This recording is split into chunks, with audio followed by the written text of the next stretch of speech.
A day after the United Nations marked Yom Kippur as an official holiday, the UN's educational and cultural organization voted Judaism's most holy sites aren't Jewish at all. CBN Middle East Bureau Chief Chris Mitchell has that shocking story. In a vote of 24 in favor, 6 against, and 26 abstaining, UNESCO gave preliminary approval to a resolution ignoring the Jewish connection to Jerusalem's Temple Mount and Western Wall. This is at the core of Jewish and Christian history, and yet there's this systematic attempt to airbrush the history out of the picture. Students of the Bible know that the Temple Mount behind me has been the focal point of Christian and Jewish history for thousands of years. It's where Abraham prepared to sacrifice Isaac and where King Solomon built a temple according to the Lord's direction. But this Palestinian-sponsored resolution refers to the Temple Mount and the Western Wall almost exclusively by their Muslim names. On his Facebook and YouTube pages, Israeli Prime Minister Netanyahu said the UNESCO theater of the absurd continues. Even if they don't read the Bible, I would suggest that UNESCO members visit the Arch of Titus in Rome. On it, one can see what the Romans brought back to Rome after they destroyed and looted the Second Temple on the Temple Mount 2,000 years ago.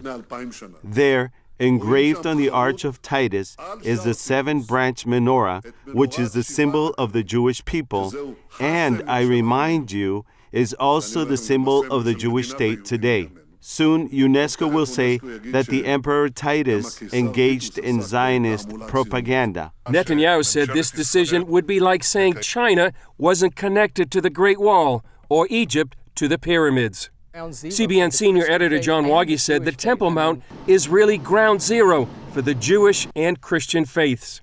It's also the place where David was made king of Jerusalem, of Israel, and where Jesus overturned the money changers' booths at the temple, and also where Satan tempted Jesus. The U.S. joined Great Britain, Germany, the Netherlands, Lithuania, and Estonia in voting against the resolution. U.S. Senators Marco Rubio and Mark Kirk urged the Obama administration to condemn its adoption, writing, "This is just another attempt in UNESCO's disturbing trend of attacking Israel and delegitimizing the Jewish state and does nothing to promote peace." The spokesman for the Palestinian presidency said the U.S. should review its policies toward Israel, and Israel should recognize a Palestinian state with Eastern Jerusalem as its capital, with its Muslim and Christian holy sites. Oddly enough, there wouldn't be any Christian holy sites if there hadn't been Jewish ones there first.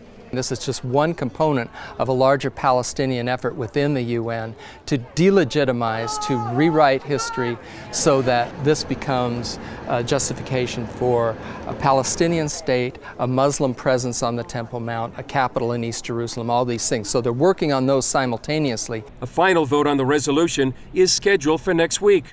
But if more countries don't stand up for Israel and the Bible, it's set to pass.